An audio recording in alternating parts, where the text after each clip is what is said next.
Bom, hoje eu estou aqui então com o Dr. Omar, presidente da Unimed Londrina. Uma satisfação enorme, doutor, estar contigo aqui. Queria agradecer a todos que estão assistindo aqui o nosso Unimed em Pauta, o programa que a gente tem essa intenção de levar esse conhecimento para todo o sistema Unimed. Acho que está um ano bastante oportuno para isso. Doutor, eu queria começar então pedindo para que o senhor conte um pouquinho aí, primeiro possa se apresentar, né, contar um pouquinho do seu histórico na Unimed, contar um pouquinho do seu histórico na Unimed Londrina e da própria Unimed Londrina mesmo, né? Ou seja, do histórico recente, e aí a gente vai dividir, como eu falei, essa reunião, essa entrevista em um pouquinho do passado, presente agora, principalmente falando da crise, e o futuro do que vocês estão esperando. Muito obrigado, doutor, já antes de mais nada agradecer, né, pela participação. Ô Eduardo, eu é que agradeço essa oportunidade, né, de estar aqui com você. É uma oportunidade muito boa para a gente estar discutindo, analisando. Nós já conversamos várias vezes, você já esteve aqui conosco, a gente conversa com outros dirigentes e todos eles qualificam muito esse trabalho que vocês vêm realizando, né? Que eu acho que é um trabalho muito importante, porque para a gente fazer gestão, a gente precisa de, antes de mais nada, ser amigo dos outros que estão fazendo gestão também. Eu acho que você fazer gestão isoladamente hoje é um ato suicida. Eu faço parte do sistema Unimed já há em torno de 15, 16 anos. Eu comecei aqui participando de comitês de especialidade, né? Eu estou na Unimed aqui já faz mais de 20 anos, né? Mas como dirigente em torno de 15, 16 anos. A gente sempre participou dos comitês de especialidade e a minha especialidade sempre foi uma especialidade um pouco polêmica, porque eu sou da área de diagnóstico por imagem e a gente sempre teve aqui muitos enfrentamentos em relação à Unimed. Eu comecei fazendo um trabalho de oposição à Unimed, porque eu entendia que a Unimed ela tratava muito desigualmente a área de diagnóstico por imagem. Mas a gente acabou participando de todos os processos aqui, a gente acabou trabalhando nesses comitês, a gente acabou inclusive fazendo um alinhamento tão bom entre o nosso setor de diagnóstico por imagem e da Unimed que a gente passou a ser convidado a participar aqui da gestão. Fui convidado também, na época, a ser conselheiro fiscal da Federação das Unimedes do Paraná, que foi uma experiência muito interessante, onde eu tive contato com o sistema federativo das Unimedes do Paraná. O sistema da Federativo das Unimedes do Paraná é um dos mais bem articulados e bem consistentes, né, do país. Eu falo isso com toda tranquilidade, porque são 20 singulares que têm todos os seus fundamentos muito bem estruturados, né? Depois, eu acabei sendo convidado aqui para participar da diretoria de provimento em saúde. Fiquei alguns anos aqui no provimento de saúde, que é uma área bastante complexa. A área de provimento em saúde aqui na nossa Unimed, e em muitas, em Belo Horizonte também é assim, em São Paulo eu sei que tem algumas Unimedes são assim também, ela engloba cerca de 70% da operação da Unimed, que é a relação com os prestadores, a relação com os hospitais, relação com laboratórios e os próprios cooperados, que hoje são cooperados, mas também são empresários, são donos das empresas que se relacionam com as Unimedes. Isso aí sempre gera uma dificuldade de relacionamento, mas também, surpreendentemente, gerou uma confiança muito grande no nosso trabalho, o que acabou desembocando para um convite para a gente ser candidato à presidência. Então, eu estou presidente aqui há 2 anos, na Unimed Londrina, e como presidente e como diretor de provimento, eu tive a oportunidade de ter uma interface muito bacana com várias instituições que são de nível estadual e nacional. Nós conseguimos participar desde o início da gestão atual do Dr. Alexandre Rusk, do Conselho de Administração da Central Nacional Unimed, que é uma das maiores operadoras do país, é uma operadora que tem 1.700.000 beneficiários, uma operadora que tem um faturamento de 20 bilhões por ano, é uma gigante, né, do setor, e nós ficamos lá no Conselho de Administração desde o início da administração do Dr. Alexandre até agora. Também temos participado do Conselho Federativo, que é das Unimedes do Estado do Paraná, que engloba todas as 20 Unimedes do Estado do Paraná, que também é um conselho bastante importante e que onde Londrina tem assento e Londrina tem voz e voto. E também estamos tendo a oportunidade, Eduardo, de participar do Conselho de Administração do Mercosul. Para quem não sabe, o Mercosul é uma entidade que agrega as 3 federações do sul do país. Ela agrega a Federação do Paraná, Federação de Santa Catarina e Federação do Rio Grande do Sul. E essas 3 federações associadas, elas têm um intercâmbio integrado, uma sustenta a outra, todas têm o mesmo modelo de gestão, têm o mesmo modelo de TI, quase que uma integração perfeita em todas as singularidades do sul do país. Eu tenho participado de todas essas esferas e, naturalmente, a gente participa também das reuniões da Unimed Brasil, onde o presidente lá, o Dr. Orestes Purim, ele é cooperado nosso, daqui de Londrina. Nós temos a honra e a satisfação de ter como presidente da Unimed Brasil um cooperado nosso e que tem sido um grande presidente no sentido de tentar agregar o sistema como um todo e, mais do que isso, profissionalizar a gestão do sistema, que é um aspecto fundamental para que ele tenha essa sustentabilidade, né? Muito bom. Com relação à Unimed de Londrina, Eduardo, a Unimed de Londrina ela é pioneira, né? No dia 11 de março de 2021, nós vamos completar aqui 50 anos de idade. Então, a Unimed de Londrina é a 5ª ou a 6ª Unimed do país, né? Ela foi uma das primeiras a serem criadas. E é óbvio, nós temos no Brasil todo, como você que tem conversado com todos esses presidentes, diferenças entre as Unimedes mais antigas e as Unimedes mais novas, né? Nós temos o privilégio de estar aqui numa região muito boa, que é a região de Londrina. A nossa Unimed engloba esses 18 municípios aqui do norte do Paraná. Nós atualmente somos responsáveis por 186 mil vidas, né? Que praticamente hoje representa um share em torno de 50% do mercado de saúde suplementar aqui do norte do Paraná. Se nós contarmos o intercâmbio, a nossa Unimed hoje ela tem quase 70% do share. Eu acredito que seja um dos share mais elevados do país. Nós temos aqui o privilégio de ter 1.200 cooperados, que são, vamos dizer, a razão de ser da nossa cooperativa. Nós temos em Londrina um cluster muito bem estruturado na prestação de serviços na área de saúde, como aí na região de vocês também. Londrina é muito parecido com Ribeirão Preto, com Campinas, né? Eu venho dessa região, eu estudei em Ribeirão e eu sei como funciona. E Londrina, a gente se identificou muito aqui, porque ela é quase que uma outra Ribeirão Preto e com performance de ser uma cidade mais nova, né? Uma população, vamos dizer que além de ter o perfil como do interior de São Paulo, tem também um número grande de descendentes de imigrantes japoneses, imigrantes alemães, italianos, que dão um cadinho de raças aqui e uma cultura muito grande. A nossa Unimed tem um desempenho muito bom, graças a Deus. Nós tivemos, o ano passado, para você ter uma ideia, uma Unimed do nosso porte, a estimativa do ano passado, o nosso faturamento foi acima de 750 milhões de reais. Então, para o porte da nossa Unimed, é um faturamento bastante significativo.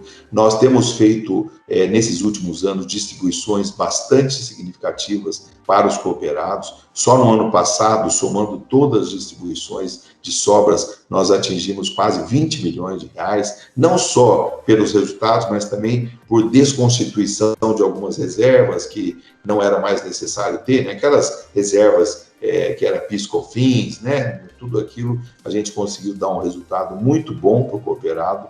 Hoje nós pagamos um dos melhores valores de consulta do país. O nosso cooperado recebe R$ 105 por uma consulta médica. Nós estamos pagando já um percentual significativo do valor da tabela CBHPM, e com isso a gente tem obtido índices de satisfação bastante positivos. Nós temos um índice de satisfação do beneficiário acima de 90%. que também eu nunca vi um negócio desse, você ter 90% de satisfação. E nós temos um índice de satisfação do cooperado, você sabe que o cooperado é mais exigente, né? Mesmo assim, quando eu entrei aqui, o índice era de 60,7%. Hoje o nosso índice ultrapassa 72%, 73%, 74%, que eu considero um índice bastante satisfatório. Muito bom, doutor. Eu não sabia que teve uma passagem por Ribeirão Preto, olha só, novidade, muito bom. Mas você esqueceu de falar que a gente aqui de Ribeirão tem uma vantagem em relação a Londrina, que é o Chopp do Pinguim, né? Esse não... Ah, sim, com certeza. Não, realmente. A minha irmã mora em Ribeirão, né? Eu de vez em quando eu vou visitá-la e a visita ao Pinguim, essas entidades aí é obrigatória. É obrigatório. E na próxima visita, vem tomar um café com a gente aqui também, doutor, não esqueça. Muito obrigado. Agora, claro que o assunto do momento, né, que é essa pandemia, eu queria que o senhor contasse um pouquinho como que vocês estão lidando com ela aí pela Unimed, principalmente no quesito que a gente está vendo o dilema principal que as Unimeds estão passando, que é você ter, de um lado, o beneficiário que você precisa de atender, ou seja, em tese, você vai ter que reforçar o atendimento assistencial e isso vai gerar, em tese, um custo um pouco maior. De um lado, você tem a crise econômica que vai forçar empresas a, talvez, uma certa inadimplência, você pode ter perda de vidas, muito embora a gente acompanhe a Unimed, a gente já falou que teve até aumento de vidas, mas você vai ter ali uma possível redução dessa receita. E você tem o cooperado, que nesse momento também ele tem que ser, como é uma atividade da cooperativa, né, proteger o seu cooperado também. Muitos deles podem estar passando até por algum momento não tão interessante financeiro, porque reduziu consultas, reduziu procedimentos e etc. Ou seja, esmaga também um pedaço ali da margem da Unimed. Muito embora a gente sabe, isso já é notório, de que as Unimeds ou operadoras de plano de saúde de forma geral, a crise até gerou uma sinistralidade menor, uma geração de caixa, mas esse caixa é um caixa a ser consumido no futuro, né? Ou seja, ainda não está definido como é que vai ser. Então, esse dilema ele acaba sendo um dilema ainda para se discutir dentro das Unimeds. Então, eu queria entender como é que vocês aí na Unimed Londrina estão tratando dessa crise ou estão resolvendo essa crise. Olha, a pandemia, como todos sabem, ela pegou o mundo de surpresa, né? Quer dizer, não somos nós do sistema de saúde só, não somos nós que somos cooperativas, operadoras que tivemos essa surpresa, né? Entretanto, cada um enfrentou essa questão com as armas que tinha e com a estrutura que tinha. Então, obviamente, quem estava melhor estruturado acabou podendo se comportar de uma forma melhor dentro da pandemia. Em termos institucionais, nós tivemos, inclusive, a honra de ser convidados aqui, desde o início, pelo prefeito, para participar do COESP, que é o Comitê de Operações Especiais de Saúde relacionadas à pandemia, né? Então, nós participamos, inclusive, dentro da própria estrutura do COESP, de todas as medidas que foram tomadas aqui. Com isso, a cidade pôde se estruturar melhor para poder enfrentar os casos graves da pandemia. Porque, como você sabe, a pandemia, como você não tem tratamento, você não tem vacina, você não tem o que fazer, o que você tem que ter é uma infraestrutura para dar suporte àqueles 10% que vão complicar e que vão precisar de respiração, de intubação, etc. e tal. Fizemos um plano de contingência que foi apresentado ao Ministério Público estadual e ao Ministério Público Federal, e nós fizemos parcerias com os hospitais para poder ajudá-los na aquisição e na estruturação de mais leitos de UTI. Nós tivemos uma parceria com os grandes hospitais aqui da cidade, com a Santa Casa, com o Hospital Evangélico, com o próprio Hospital do Coração. Todos os hospitais nós fizemos uma parceria, ajudamos, inclusive, financeiramente, na construção e na estruturação. Então, nós fizemos o dever de casa. Assim. Nesse sentido, a Unimed Londrina conseguiu, vamos dizer, ajudar bastante todos aqueles que estavam sofrendo com a pandemia e continua ajudando. Nós continuamos fazendo tudo isso. Obviamente, nós ficamos muito preocupados com uma queda acentuada das receitas, que sempre foi a preocupação inicial de todas as operadoras, principalmente as cooperativas, porque tem uma margem menor. Nós operamos, você sabe, com uma sinistralidade muito alta e com uma receita que praticamente cobre aquela sinistralidade e paga uma taxa de administração. E nós não somos empresas que visamos lucro, né? Nosso objetivo é distribuir tudo. Só que se você distribuir tudo, você não tem como pagar a luz no mês que vem. Então, essa gestão é que é complexa. Mas, como todas as outras singulares, nós observamos uma queda acentuada da sinistralidade. Nós tivemos, a sinistralidade despencou em abril, veio para 50%, menos 60%. Maio se manteve baixa ainda e no final de maio começou a subir. Mas, obviamente, ela não retomou os patamares anteriores, que eram de 80%, 85%, 87%, 89%. E hoje nós estamos com uma sinistralidade em torno de 70%.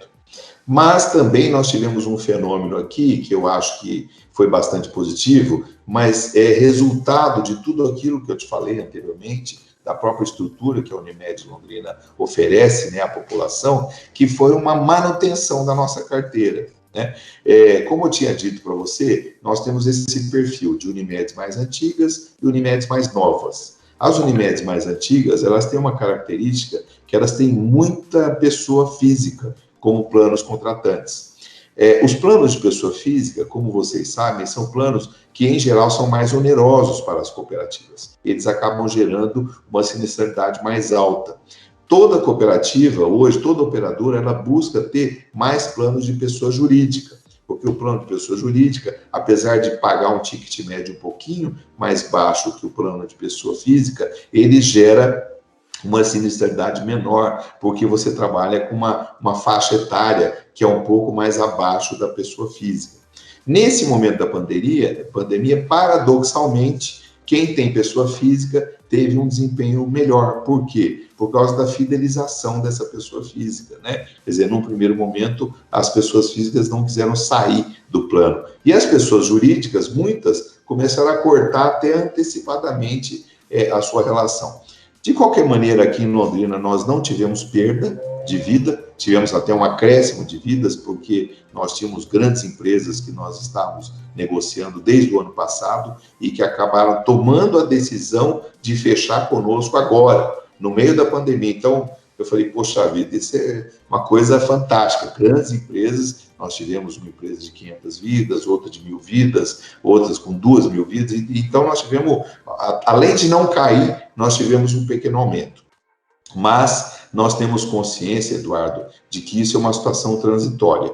A consciência, nós já tivemos uma perda muito grande na nossa parte financeira, nos nossos ganhos financeiros. Você sabe disso, você está acompanhando. Todos aqueles que tinham grandes aplicações, num mês nós tivemos a perda de 7 milhões de reais, mas daquele mês até agora, praticamente nós conseguimos recuperar esse valor. Então, empatamos na parte financeira, conseguimos melhorar na parte da receita e estamos com o custo assistencial reduzido.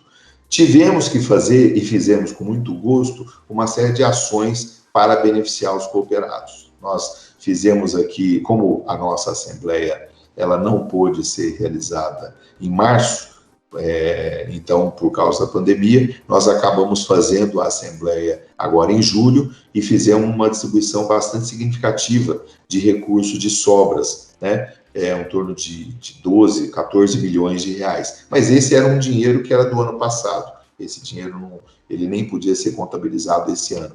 E mesmo assim, nós fizemos parceria com a Uniprime Local e a Uniprime Local ofereceu linhas de crédito bastante competitiva para todos aqueles que tinham pessoa jurídica, para tomar empréstimos referentes à média da produção, com juros bastante competitivos, 0,7, 0,8, 0,6, e uma grande parcela das pessoas jurídicas tomaram esses valores. E nós fizemos também uma antecipação de receita para os nossos cooperados nos primeiros 3 meses da pandemia, que poderia ser paga nos 6 meses ulteriores, parcelado. Depois nós acabamos até estendendo esse prazo, ao invés de pagar em 6 meses, poderia ser pago em 10 meses, né? Então, recebeu uma antecipação da média da produção, aqueles que tinham tido uma queda muito grande da sua produção, aqueles que perderam mais de 20% da sua produção, entraram nesse cálculo. Mas era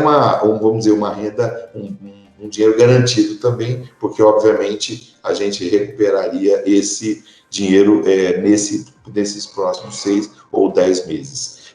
Mas, além disso, nós implementamos um pagamento para os cooperados, inicialmente de R$ 3.200 e depois de R$ 5.000 para os cooperados por um período de 3 meses. Esse recurso, que pode parecer um pouco temerário, sob o ponto de vista, vamos dizer, financeiro, de você falar, poxa vida, mas vocês estão soltando muito dinheiro para o cooperado. Só que acontece que na análise contábil que foi feita, nós verificamos que, vamos dizer, nós teríamos uma economia fiscal que praticamente recuperava esse valor e ainda daria mais dinheiro para o caixa da cooperativa. Então, era um momento que o cooperado precisava disso, nós tínhamos o recurso, não tinha por que ficar retendo. E isso aí, além disso, estava ainda aquém da nossa previsão orçamentária. Quer dizer, nós, esse ano, com certeza, vamos gastar menos do que a nossa previsão orçamentária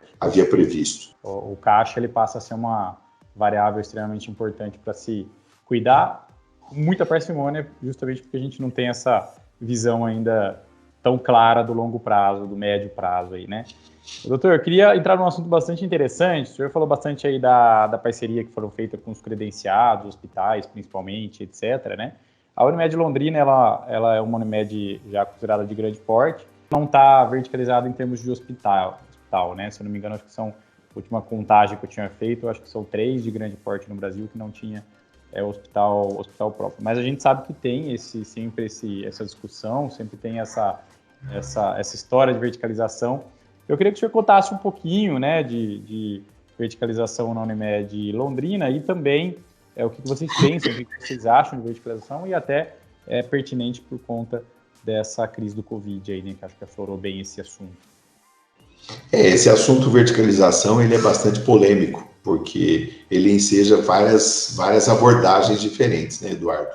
A Unimed Londrina é uma Unimed bastante verticalizada. Para você ter uma ideia, nós temos aqui um pronto atendimento que, no auge da sua atividade, estava atendendo 12.890 consultas por mês. Nós temos também um atendimento domiciliar, um DOM aqui, que é um modelo para o país todo, é um DOM já bastante antigo, ele já tem 15 ou 20 anos. Nós temos aqui uma clínica de vacinas, que é um negócio paralelo, mas que é um sucesso. Sempre a gente colocou que nós teríamos negócios paralelos aqui, mas o índice mínimo de rentabilidade teria que ser acima de 15%, e não teve nenhum ano que a clínica de vacinas deu mais do que 20%, 25%, 30% de rentabilidade. Hoje ela gera caixa, gera capital para a Unimed Londrina. Então nós temos, vamos dizer, um nível de verticalização muito bom. Agora nós ainda não conseguimos fazer uma estrutura hospitalar, vamos dizer, vinculada à Unimed Londrina. Tivemos vários projetos, esses projetos foram para a Assembleia, sempre houve uma dificuldade muito grande, porque, vamos dizer, você sabe que as operadoras, elas não têm problema de financiamento do projeto hospitalar, mas muitas vezes esse modelo de financiamento tem que ser consensual entre os diversos grupos, as diversas forças que agem dentro da cooperativa. E nós não conseguimos esse consenso até hoje. Eu tenho uma visão assim, eu acredito que a verticalização ela é fundamental. Num primeiro momento, houve até uma certa rejeição por parte dos cooperados, no sentido de não verticalizar as cooperativas médicas, diferentemente das operadoras que não são cooperativas, que sempre viram a verticalização como uma necessidade para o seu ajuste econômico e financeiro, né? O cooperado sempre viu a verticalização como uma atividade concorrencial da cooperativa em relação à sua atividade. Eu tenho certeza que o cooperado não vê mais dessa forma. O cooperado já percebeu que você ter uma estrutura hospitalar sobre a qual a cooperativa faça gestão, né? Você fazer gestão sobre aquela estrutura hospitalar, ao contrário, dá ao cooperado um domínio daquele equipamento que ele não tem sobre a rede prestadora, né? Apesar da ótima relação que nós temos com a nossa rede prestadora. Nós temos uma rede prestadora portentosa em Londrina e região, mas você sabe que, vamos dizer, você sempre tem que atender aos interesses da rede, né? Você não atende necessariamente aos interesses da cooperativa. Existe um axioma muito importante que precisa ser compartilhado aqui. A cooperativa, ela não faz as coisas aqui para ganhar dinheiro, né? Nosso objetivo aqui não é lucratividade, nosso objetivo aqui não é... Nós precisamos dar um atendimento qualificado ao nosso beneficiário. Dessa forma, nós vamos estar gerando trabalho para o nosso cooperado. E a gestão tem que ser bastante conservadora e rigorosa para poder, vamos dizer, trazer esses recursos de uma forma equilibrada. Então, por exemplo, a rede prestadora, ela investe cada vez menos em maternidades, cada vez menos em serviços paliativos, cada vez menos em serviços de obstetrícia, cada vez menos em pediatria, cada vez menos em atendimento a idosos, e as Unimedes têm que ter isso. Tem que ter isso. Então, hoje você tem uma estrutura hospitalar, você tem que contemplar a área clínica. Você não pode ter uma estrutura hospitalar só para fazer cirurgia. Aí você fala assim, mas a área clínica é menos rentável. Mas não tem problema, a Unimed precisa disso. Então, assim, essa visão da verticalização, ela tem que passar por esse entendimento, né? Esse primeiro entendimento. O segundo entendimento que eu acho fundamental, Eduardo, uma vez, talvez eu tenha até comentado isso com você, é que existem vários modelos de verticalização. Você não precisa, a princípio, construir um hospital. Ou você não precisa, vamos dizer, ter uma estrutura física de um hospital. Você pode fazer uma parceria com outros hospitais, com estruturas hospitalares, e você poder interferir e trabalhar na gestão dessa unidade hospitalar. Isso também é uma forma de verticalização. Então, eu acredito que eu qualifico essa questão da verticalização, acho que o cooperado como um todo qualifica. Nós aqui em Londrina criamos uma comissão de verticalização que tem um representante de cada especialidade. Essa comissão já está trabalhando, já está atenta para todos os modelos de verticalização possíveis. Estamos, inclusive, em breve convidando vocês aí para falar um pouco sobre essa questão dos fundos. Já vimos várias vezes as palestras de vocês sobre os fundos imobiliários. Achamos que esse é um verdadeiro ovo de Colombo. Eu acho que o fundo imobiliário é uma solução genial.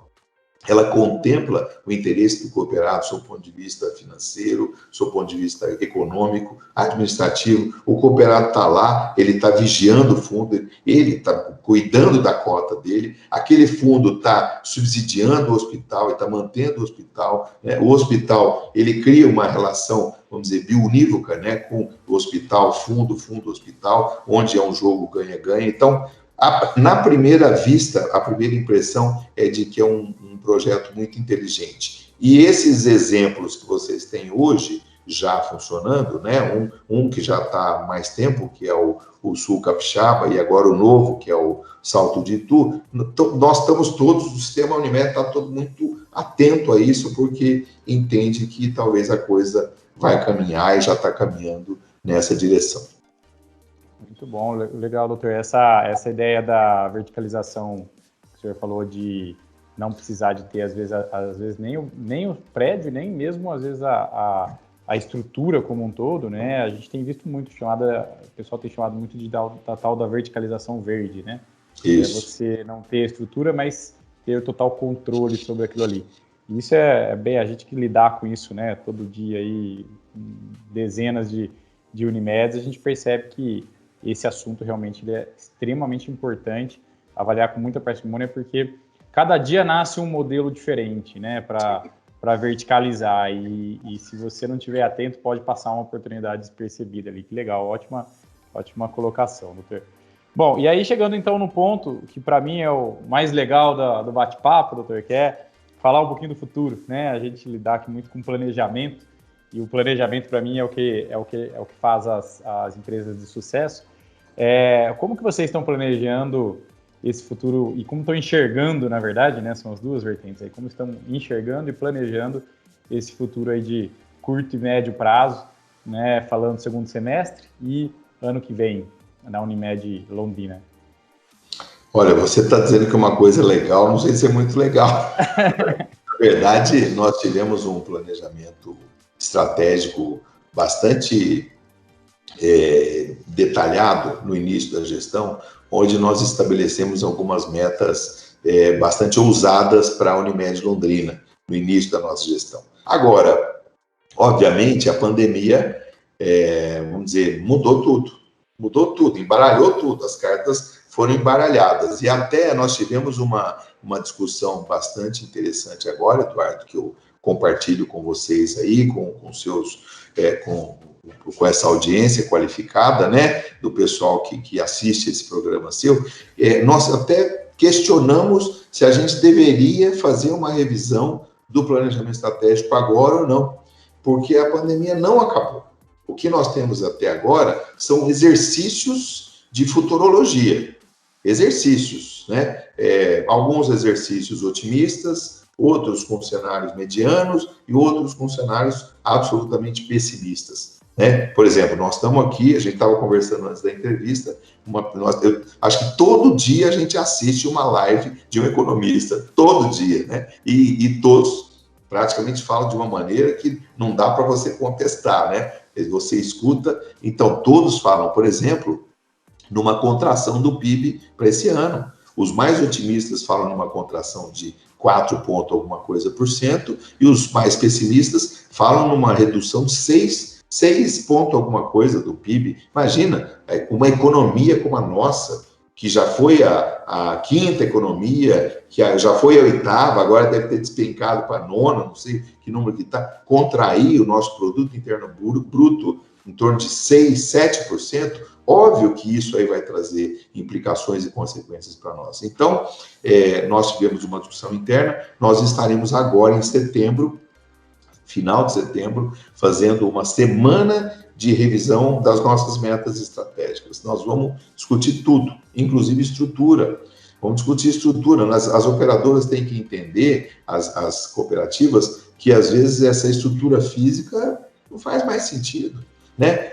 O número de colaboradores que a gente tem, o home office veio para ficar, né? Quer dizer, a gente já sabe disso, a pandemia ela está trazendo novos referenciais. Essa conversa que nós estamos tendo aqui, por essa ferramenta, passou a ser a nossa rotina. Não tem um dia que a gente não assiste uma entrevista dessa, que a gente não tem uma conversa dessa por vídeo, e isso já se tornou natural para nós. Veja bem, uma coisa que a gente não fazia há 8 meses atrás, há 7 meses atrás, agora se tornou o nosso dia a dia. A teleconsulta foi referendada pelo Conselho Federal de Medicina. Nós implantamos aqui uma plataforma de teleconsulta que está à disposição já do nosso cooperado, né? Nós temos a certeza de que esse processo muito dificilmente vai ser revertido. Não vai ser revertido. Como que você vai tirar a teleconsulta agora? Como que você vai tirar aquela velhinha que faz parte do grupo de risco, trazer ela aqui no consultório para expor ela a um risco de um Covid? E você sabe que a chance é muito grande dela contrair a doença, deixa ela lá na teleconsulta, né? Então, tudo isso a gente tem que levar em consideração. E também a gente tem que levar em consideração o difícil momento que os cooperados estão vivendo. Eu acho que a gente tem que pensar na cooperativa, mas tem que pensar no cooperado, né?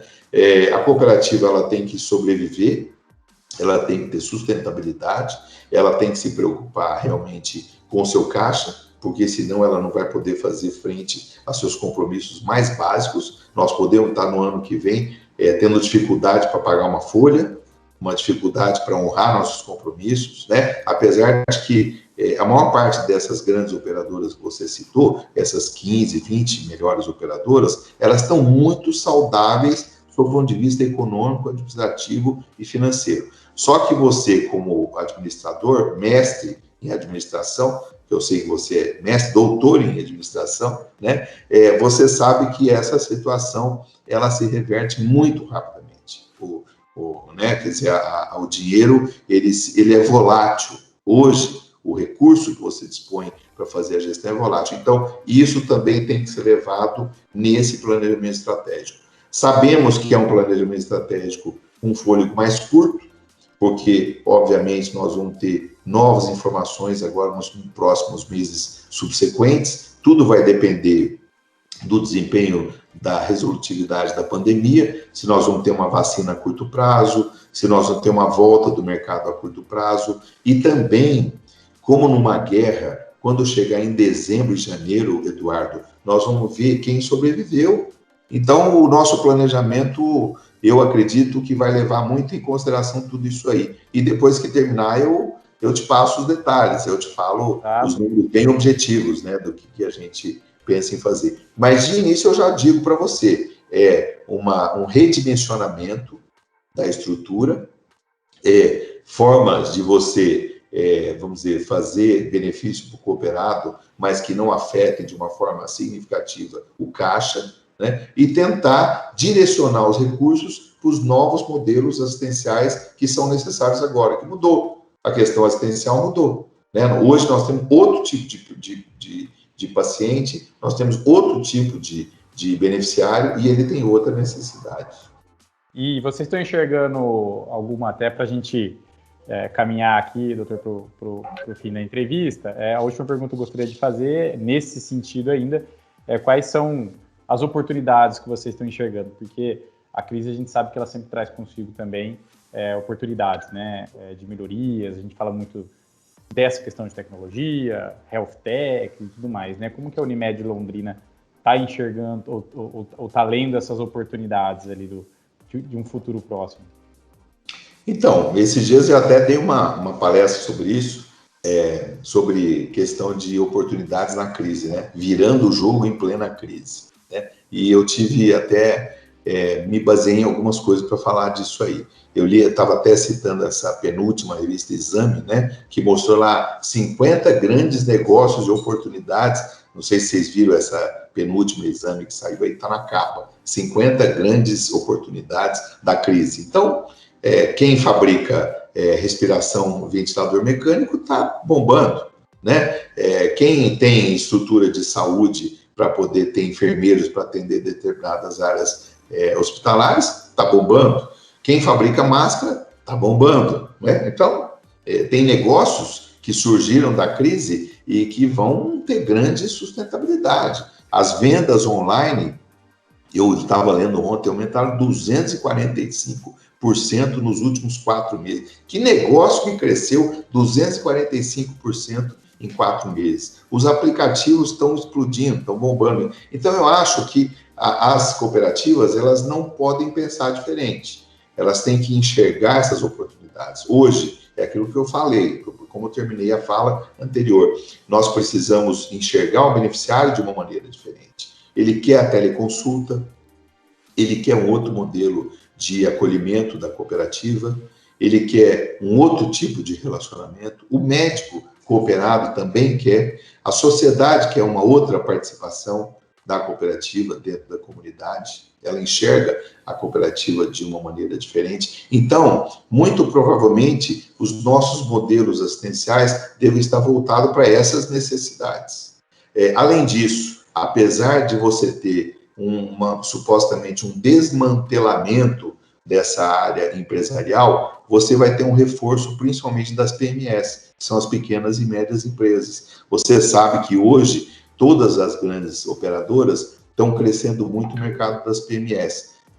Inclusive a nossa CNU, lá, a Central Nacional, está tendo um desempenho fantástico nas PMEs, e nós aqui em Londrina também. Então é um mercado que a gente tem que saber trabalhar e explorar no bom sentido cada vez mais. O que são as PMEs? Hoje são os grupos associativos. As pessoas, elas estão se associando para consumir planos de saúde. Elas estão, elas estão superando aquelas barreiras que era da empresa, que era do plano familiar, e se articulando para consumir de uma maneira o plano de saúde. Eu acho que é essa linha, sabe, Eduardo? Eu acho que projeta o futuro. Não abandonamos a nossa proposta de verticalização, continuamos entendendo que a Unimed Londrina deva ter uma estrutura hospitalar, talvez não tão grande como se imaginava. Entendemos que esses novos modelos que estão surgindo agora, o nosso público de cooperados deva ser exposto a eles, para que eles possam, vamos dizer, assimilar melhor esse processo, e também, mais do que isso, envolver todo esse pessoal nesse processo, Eduardo, porque aquela história de alguém que é genial e tem uma ideia, você sabe que não existiu, nunca existiu. Todo o grande sucesso, ele tem que ser coletivo, ele tem que vir de uma construção coletiva, né? E talvez essa seja a perspectiva que a gente quer trazer cada vez mais aqui para a Unimed Londrina. Legal, doutor. Falando dessa nova forma de comunicação que o senhor comentou agora, eu até depois vou deixar o link aqui para todos do canal do senhor que tem lá de entrevistas também, né? Que eu acompanho, inclusive, bastante lá da Unimed Londrina. É muito legal, tem bastante informação interessante. Algumas que é principalmente da área assistencial, mas não só, né? Bastante de empreendedorismo, etc. E eu vou deixar Isso aí é interessante, isso, né? Você vê uma coisa que pouca gente sabe. Já tem 1 ano e meio antes da pandemia que a gente fazia lives. Nós tínhamos lives, inclusive hospedadas no Facebook. Eu vi que você já entrou várias vezes lá. E lives com um grande número de participantes. Nós temos lives lá com 2, 3 mil participantes e sobre todo tipo de assunto. Já falamos sobre câncer, já falamos sobre Covid, né? E realmente isso colocou a Unimed Londrina num outro patamar dentro da realidade. Ou seja, a Unimed Londrina está mostrando que ela se interessa pela saúde da população. E a população, ela confia e acredita nisso. Né? Muito legal. A forma de comunicação, ela funciona bem. Eu vou também deixar aqui para depois todo mundo estar assistindo, o doutor, já o compromisso, dependendo da época que estiver assistindo, talvez já esteja pronto, da gente publicar o que, claro, for de público, né? Ou seja, o que for público, do planejamento de vocês. Eu acho que é bem legal, sim, a gente poder colocar depois junto no canal aqui para todo mundo ter acesso a isso aí. Eu acho que esse compartilhamento de planejamento entre as Unimeds é fantástico. Isso aí tem que acontecer. A gente levanta essa bandeira aí com muito afinco aqui. Doutor, eu gostaria novamente de agradecer imensamente a participação. Foi muito enriquecedor. Tenho certeza que a gente vai contribuir para o sistema como um todo. Essa é a intenção. É sempre uma satisfação do falando com o senhor. E com certeza, quando passar essa pandemia toda aí, a gente vai voltar a conseguir estar fisicamente tomando um café juntos aí, enfim, e batendo papo. Gostaria de pedir para o senhor, então, as considerações finais e a gente já finalizada aí a entrevista. Muito obrigado, doutor. Só tenho a agradecer, Eduardo, mais uma vez, pela oportunidade de estar conversando com você, de estar conversando com todo esse público tão qualificado, que são os gestores e presidentes e diretores de Unimed, os cooperados que têm acesso a esse programa, né? E dizer que eu acredito muito na Unimed. Eu acho que a Unimed ela é um projeto vitorioso. Eu sempre digo assim, nós temos que pensar como essas coisas começaram. Então, você imagina 25 médicos se reunindo nessa sala aqui, tem até uma foto aqui deles, não tá visível aqui, mas 25 médicos, há 50 anos atrás, sentaram aqui e idealizaram um sistema que hoje é o maior sistema de saúde do mundo. Do mundo. Não há um sistema de saúde como a Unimed. Então, é um projeto vitorioso sobre todos os sentidos, sobre todos os aspectos. Eu acho que é um bem cultural que a comunidade brasileira adquiriu e ganhou, né? E as comunidades locais têm essa visão. E nós, como gestores, e você também, como nosso consultor, como nosso parceiro, tem a responsabilidade de levar cada vez mais à frente. Eu defendo muito a integração do sistema de saúde suplementar com o sistema privado. Eu acho que nós temos uma tarefa, uma missão a cumprir. O sistema de saúde brasileiro, ele é muito bem estruturado, mas ele precisa do sistema de saúde suplementar e nós temos essa missão. Eu acho que a gente tem que entender que nós estamos aqui para ter o nosso trabalho, para ganhar dinheiro, mas também para melhorar a qualidade de vida das pessoas.